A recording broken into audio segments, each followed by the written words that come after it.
Hello and welcome back to Good Game Nation, where we bring you all things TCG. My name is Preston and welcome to our green color review for OP09, new emperors in the new world, or whatever they're calling it in the US. And we are talking about the color green, which up until this maybe 15 minutes ago I was not sure about. And I think that's mostly because we didn't get a lot of green cards revealed on Twitter. So I've really been not feeling it. And I just read through the whole list. I think it has potential. I said this a lot for red. I think red had a lot of potential. I think this has a lot of potential. There's a lot of really good cards in green that disrupt your opponent's play already. So if we can find a good enough list that incorporates some of these really nice cards here and some of our older stuff to disrupt your opponent's play, you might actually have an opportunity to play this leader. So the first part about this leader that I think just gave me the most pause is just it has a permanent effect that characters will appear rested. So when you play a card in this deck, it comes in rested. And it's going to be so hard to get past that for me because it just leaves you weaker, to say the least.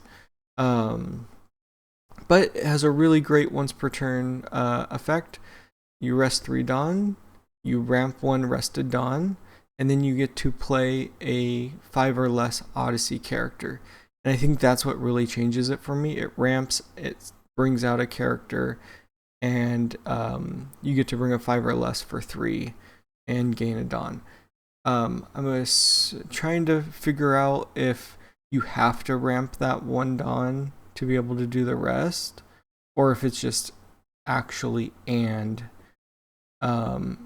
Because if it's and, then I don't think you have. I think they're independent, but it's tough. So, what can you bring out with that? I mean, they designed green very well, I believe.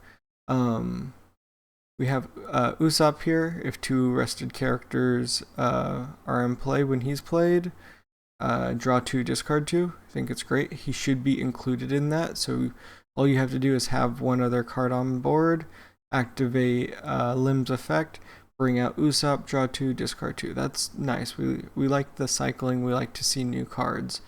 We have our SR. Our end game, they got a decent end game character to help finish games. On attack, leader, if your leader's Odyssey, activate 3 Dawn cards. So you could do a lot of things and then attack with this character and then activate your leader ability, which I think is really good, well thought out design. And then it also has on opponent's turn, you can rest 1 of your Dawn cards. Up to 1 of your leader or character cards get 2,000 power for this turn. So that's a built-in 2k counter for 1. That might be quite nice to protect you late game, especially if you're worried about like event counters and stuff like that. Or if you don't have one and you just have this guy on board, that's great because he does it all. Really nice card for this deck. One of the things I was most worried about is how they're going to deal with blockers, because it would really suck to play your blocker rested and then they just get KO'd. I mean, it still draws away an attack that could be going towards leader, but I think I want to play the game and actually declare my blocker. And they did 2 things here. Rocinante gets to be our blocker, and when your opponent attacks, you can choose to activate this character, and then I believe you can then use him to block because of the way that the attack phase runs. And then we also have Doflamingo, also a blocker, but has a different way to activate himself at the end of the turn. If you have 2 or more rested characters, activate this character. Which is nice. We're designing this green set in a way that does not like take away too much from your player agency, which is nice. We have our searcher that is interesting. Be able to search an Odyssey character. At the end of your turn, if you have 3 or more rested characters, activate this character so it protects itself so it can then attack.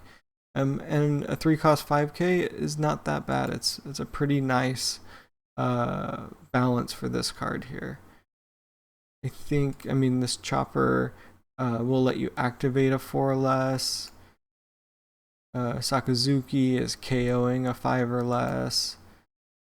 Luffy is, if you have 2 or more rested characters, put up to one of your opponent's characters with a cost of 6 or less into rest, which is quite nice. So they gave it a lot of little tools that are really nice, and a lot of these characters are Odyssey, Supernova, Straw Hat, and just have an effect that has nothing to do with Odyssey. So it brings these characters into green decks that maybe have a better searcher for Straw Hats or for Supernovas, which is really nice because I think this deck might need a green searcher for Straw Hats at maybe a 1 cost so that you can get it going a little bit faster. A lot of your characters are Straw Hats. You might want to find a nice build. Like, that's the biggest thing for this deck. If we can find a good build that can search a little bit better or incorporate characters from another set into this deck that will vibe well, I think you have something well.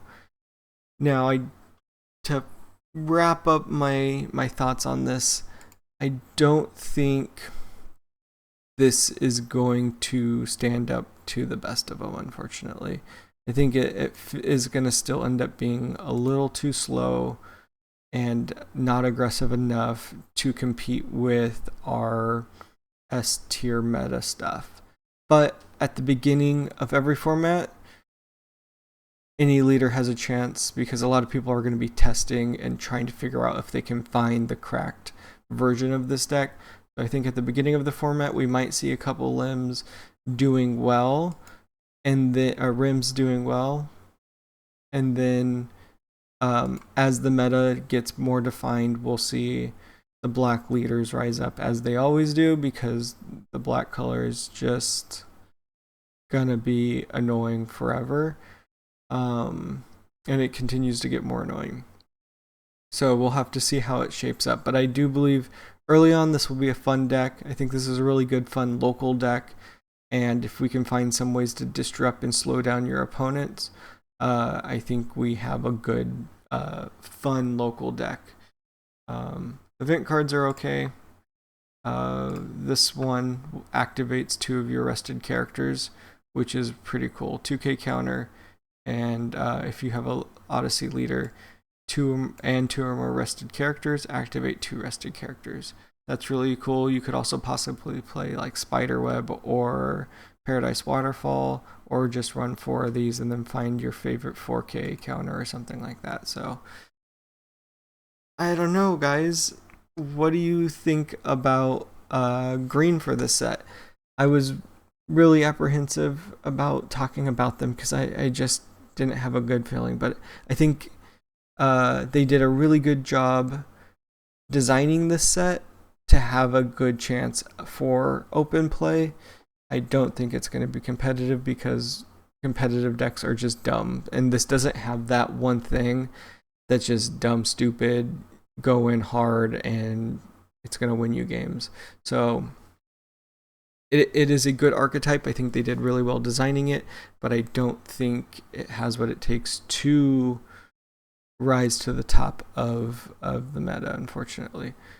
But let me know in the comments down below, am I off base on that? Did I completely miss something? Let me know if I missed the card that makes this deck cracked, and the reason why you're choosing to play this deck. And if you like this video, hit that thumbs up. If you want to get more One Piece TCG content, hit that subscribe, and until next time, peace.